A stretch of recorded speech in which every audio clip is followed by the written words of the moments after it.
और ननद भी छोटी थी, इसलिए मुझे ज्यादा परेशान होने की जरूरत नहीं थी। लेकिन मेरा नाम शिखा है। मेरी शादी के बाद मुझे पता चला कि घर में मेरी सिर्फ एक ननद है। मैं बहुत खुश हुई, क्योंकि घर में सास नहीं है और ननद भी छोटी थी, इसलिए मुझे ज्यादा परेशान होने की जरूरत नहीं थी। लेकिन यह नहीं पता था कि उसकी वजह से मेरी पूरी जिंदगी बर्बाद हो जाएगी। मैं अपने ही घर के छत पर चोरों की तरह जा रही थी, क्योंकि मेरे दिमाग में जो कुछ भी चल रहा था, वह अगर किसी के दिमाग में भी चल रहा होता तो वह पागल ही हो जाता। लेकिन अगर मैं गलत होती तो शायद मेरी शादी भी टूट जाती, और अगर सही होती तो फिर मुझे अपने हाथों से ही अपनी शादी को तोड़नी पड़ती। हाँ, यह बात काफी अजीब है, लेकिन मैं बहुत बड़ी परेशानी में फंस चुकी थी। मैंने सबसे छुपती छुपाती हुई अपने ननद के कमरे के पास गई थी और एक छोटी सी दीवार के पीछे छुप गई। मुझे पहले से ही उस लड़की के चीखने चिल्लाने की आवाजें आ रही थीं, और यह आवाज कोई नॉर्मल आवाज नहीं थी।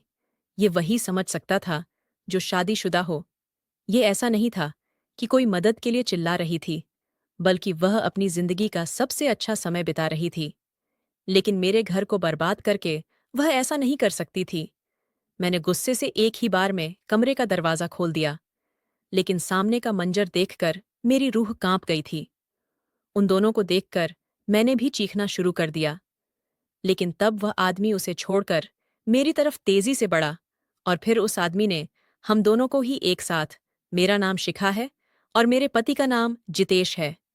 जितेश की एक छोटी बहन थी, जो बहुत ही खूबसूरत थी, और बिल्कुल भी उसकी रंगत जितेश से मिलती नहीं थी।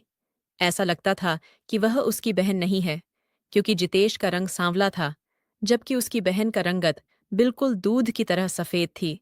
जितेश की शक्ल और उसकी लड़की की शक्ल का मिलान नहीं होता था। जब किसी ने मुझे बताया कि यह दोनों बहन भाई हैं, तो मुझे शक पड़ गया था। लेकिन यह शक तो हर उस इंसान को पड़ता था जो उन दोनों को देखता था। मेरी शादी पर वह लोग बहुत ज्यादा शर्तें रख रहे थे। उन्होंने कहा कि हमें आपसे तो कुछ नहीं चाहिए, लेकिन हम लोगों को शादी ज्यादा धूमधाम से नहीं करनी है, और ज्यादा लोगों को भी नहीं बुलाना है, और ज्यादा रस्में भी नहीं करनी है। सीधा शादी करनी है। मुझे भी उन लोगों के इस शर्त से कोई दिक्कत नहीं थी। मैंने कभी नहीं सोचा था कि मेरी शादी धूमधाम से हो। इस तरह की हरकतों से लड़की या लड़के की जिंदगी पर कोई असर नहीं पड़ता। अगर ऐसा होता तो फिर सभी लोग बहुत ज्यादा धूमधाम से शादी करते, और लड़का और लड़की हमेशा खुश रहते। बल्कि यह देखने में आता है कि बहुत ज्यादा पैसे लगाकर जो विवाह किया जाता है, बाद में वही शादी जल्दी टूट जाती है। हम लोगों ने उनकी सारी बातें मान ली थीं। उन्होंने हमें गहने दिए और कहा कि हमें आपसे कुछ नहीं चाहिए। खैर, कुछ देर के बाद मैं अपने ससुराल आ गई थी। लेकिन यह जानकर मैं बहुत खुश थी कि यहाँ न सास थी, न ससुर, न देवर था, न जेठानी, न भाभी, न ही कोई और रिश्तेदार थे। ऐसा घर तो हर लड़की का सपना होता है। बस एक ननद थी, और आज नहीं तो कल उसकी भी शादी हो जानी थी। मेरे पति ने मुझे शादी की पहली रात को ही कहा था कि तुम्हें प्रिया की तरफ से परेशान नहीं होना है, उसकी शादी जल्दी हो जाएगी। लेकिन इस घर के कुछ नियम हैं जो तुम्हें मानने होंगे। मैंने सोचा कि 3 लोगों के घर पर क्या नियम होंगे। ये कौन सा कोई बहुत बड़ा परिवार था जो इनके अपने रीति रिवाज थे। पर पहले दिन की दुल्हन थी। क्या बोलती? मैंने कह दिया कि जो आप कहेंगे मैं वैसा ही करूंगी। वह कहने लगे कि 1 हफ्ते के बाद सारे घर के काम तुम्हें ही करने होंगे। ये बात मुझे थोड़ी अजीब लगी थी, पर मैंने दिल में सोचा कि 3 लोगों के घर में ज्यादा काम नहीं होंगे, और उनके घर में ज्यादा काम नहीं थे। कपड़े धोने के लिए ऑटोमेटिक मशीन थी, और सफाई करने की जगह भी नहीं थी। बाकी रसोई घर का काम करना तो मुझे ही था, लेकिन मुझे इससे इतनी आपत्ति नहीं थी। मैंने भी बाद में कोई बात नहीं की। मुझे लगा था कि प्रिया मेरी कुछ तो मदद करेगी, पर वह मेरी मदद नहीं करती थी। वह पूरा दिन अपने कमरे में बैठी रहती थी, और उसके कमरे में एक डबल बेड भी था, सोफा सेट भी था, और एलईडी वीडियो गेम भी लगा हुआ था। जबकि मुझे जिस कमरे में रखा गया था, वहां पर एक पुराना सा बेड था, सोफा सेट भी नहीं था, और यहां तक कि कोई टीवी भी नहीं थी। अगर मैं इस घर की बहू होती तो मुझे घर का सबसे अच्छा कमरा दे देते। ऐसा करने की क्या जरूरत थी? मैंने अपने पति से कहा कि आपकी बहन के कमरे में इतना सब कुछ है, और हमारे कमरे में कुछ नहीं। हम लोगों की शादी हुई है, हमारे कमरे में डबल बेड होना चाहिए। वह तो अकेली है। मेरे पति ने कहा कि वह मेरी बहुत लाडली है, मैं उसकी सुविधाओं को नहीं छोड़ सकता, और अभी तो हमारी शादी हुई है। अभी कुछ और पैसे इकट्ठे हो जाएंगे तो मैं तुम्हारे कमरे के लिए भी नई फर्नीचर ले लूंगा। उसकी बात सुनकर मैं अपने दिल ही दिल में सोचने लगी कि हम लोग इतने भी गरीब नहीं थे। अगर आप लोगों के पास कुछ नहीं था तो आप लोग हमें बता देते। मेरी माँ जब ये घर देखने के लिए आई थी तो उसने कहा था कि एक कमरा है जिसमें सब कुछ पड़ा हुआ है। वह कमरा ही शायद उन लोगों ने तुझे देना है।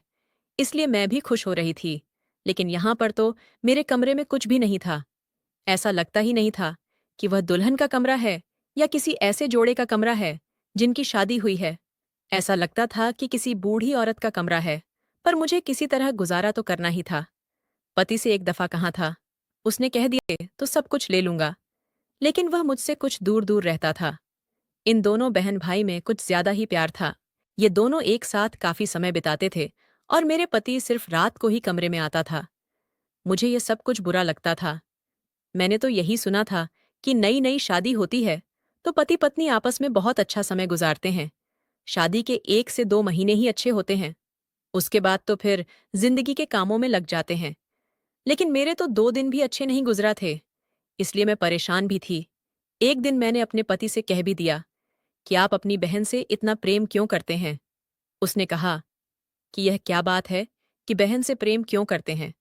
जाहिर है मेरी बहन है और फिर मेरे माँ बाप इस दुनिया में नहीं है। उन्होंने कहा था कि प्रिया का बहुत ख्याल रखना। मैं उसकी आंख में एक आंसू भी नहीं देख सकता। तुम उसकी भाभी हो और तुम्हें भी उसका बहुत ख्याल रखना है। मैंने कहा कि क्या वह आपकी छोटी बहन है? पर ऐसा लगता तो नहीं है। मेरी बात सुनकर मेरे पति ने कहा कि क्या मतलब, लगता नहीं है? तुम क्या कहना चाहती हो? वह सिर्फ मुझसे 5 साल ही छोटी है। लेकिन वह मेरे पति की उम्र की ही लगती थी। मुझे तो वह मेरे पति से 5 साल छोटी नहीं लगती थी। वह हमेशा अपनी बहन के लिए खाने पीने की चीजें लेकर आता रहता था। एक दिन तो उसने यह कह दिया कि भाभी आप अच्छा खाना नहीं बनाती। फिर एक दिन वह मुझसे यह भी कहने लगी कि मेरा दिल करता है कि मैं तुम्हें भाभी नहीं कहूं, तुम्हें तुम्हारे नाम से ही बुलाया करूं। मैंने कहा कि आपकी मर्जी है दीदी, जो आपकी मर्जी कहे। मैं तो फिर भी उसको इज्जत दे रही थी और वह मुझे भाभी कहने से पहले भी सोच रही थी। मुझे यह लड़की बिल्कुल भी नहीं पसंद थी। ये मेरे पति का सारा वक्त ले रही थी और मैं बहुत परेशान थी। एक दिन मेरी माँ ने मुझसे पूछा कि तुम खुश तो हो ना? तब मैंने उनको सब कुछ बता दिया कि मेरा पति है कि बस रात को ही मेरे कमरे में आता है। इस तरह से अगर कोई लड़की खुश होती है तो फिर मैं तो बड़ी खुश हूं। मेरी इस बात पर मेरी माँ ने ज्यादा कोई बात नहीं की। उसने कहा कि देखो, मर्द बहुत तरह के होते हैं। वह मर्द जो औरत के पीछे रहते हैं और सारी जिंदगी इसी तरह गुजार देते हैं। उनके लिए क्या शादी के शुरू के दिन और क्या शादी के 10 साल के बाद के दिन सब एक जैसा होता है। और कुछ मर्द ऐसे होते हैं जो नाप तौल के प्यार करते हैं। वह अपनी बीवी को बस अपनी जिंदगी का एक हिस्सा समझते हैं और वह भी पूरी जिंदगी नहीं समझते। शायद तेरा वाला भी ऐसा ही है। मैंने कहा कि फिर तो पहले वाले ही अच्छे हुए ना। तब मेरी माँ ने कहा कि नहीं, तेरा वाला ही ठीक है। नहीं तो तेरे सर पर सवार हो जाएगा तो तू तंग आ जाएगी। बस उसको उसकी दुनिया में रहने दे और तुम अपनी दुनिया में रहो। ऐसा वक्त भी औरत को चाहिए होता है जिसमें पति उसके सर पर सवार ना हो। और यह जो मजनू टाइप के पति होते हैं न, यह तो औरत को चैन ही नहीं लेने देते। ऐसा पति ही ठीक होता है। बस जरूरत के वक्त आए, जिंदगी की जरूरतें पूरी करें और अपने काम से काम रखें। मेरी माँ अपने हिसाब से शायद ठीक कह रही थी, क्योंकि मेरे पापा भी बहुत गुस्से वाले थे। शादी के इतने साल बाद वह मेरे बाबा से तंग आ गई थी। लेकिन मुझे तो मेरे पति से ऐसी कोई भी उम्मीद नहीं थी। मैं तो उसको पसंद करती थी। वह मेरा पति था। मुझे अपनी सारी जिंदगी उसके साथ ही गुजारनी थी। मैं चाहती थी कि वह मेरे साथ बैठे, मुझसे अपने दिल की बातें करें। एक दिन मैंने देखा कि शाम के वक्त चाय पीने के लिए मेरा पति और प्रिया छत पर जा रहे थे। तो मैं भी जाने लगी। लेकिन उन्होंने मुझे ऐसे रोक दिया कि जैसे मैं छत पर चली गई तो कोई तूफान आ जाएगा। उन्होंने कहा कि नहीं, तुम ऊपर कभी नहीं आ सकती हो। तुम नीचे जाओ और जाकर हमारे लिए खाना बनाओ और हमारे पीछे मत आना। मैंने कहा कि अभी तो चाय बनाई हूं, खाना बनाने में अभी 2 घंटे हैं। शाम को खाना बना लूंगी। आप लोग ऊपर जा रहे हैं तो मुझे भी जाने का दिल कर रहा है। मैं शादी के बाद जब से आई हूं, मैं कभी भी छत पर नहीं गई हूं। मैं भी ऊपर जाकर थोड़ी देर बैठूंगी और बैठकर बातें कर लेंगे। मेरी इस बात पर उसने कहा कि नहीं, तुम्हें याद है ना कि शादी के दिन मैंने तुम्हें कहा था कि इस परिवार में कुछ रूल्स हैं जो तुम्हें मानने होंगे, और तुमने कहा था कि हाँ, मैं मानूंगी। तो अब मेरी बात सुन लो। वह असूल ये है कि तुम छत पर कभी नहीं आ सकती। मुझे लगा कि शायद मेरा पति मजाक कर रहा है। मैंने कहा कि यह कैसी बात है? तो उसने कहा कि यही बात है। अगर नहीं मानोगी तो मैं तुम्हें इस घर से वापस भेज दूंगा। मेरे पति ने तो ऐसी बात कर दी कि मैं डर गई। आखिरकार हमारी शादी होते हुए वक्त ही कितना हुआ था, और वह मुझे वापस भेजने की बात कर रहा था। मैंने कहा कि ठीक है, आप दोनों जाएं, मैं नहीं आती। मैंने तो अब इरादा कर लिया था कि मैं ऊपर बिल्कुल नहीं जाऊंगी, और किचन में जाकर काम करने लगी। लेकिन मेरा पति यह बात मुझे किसी और तरीके से भी तो समझा सकता था।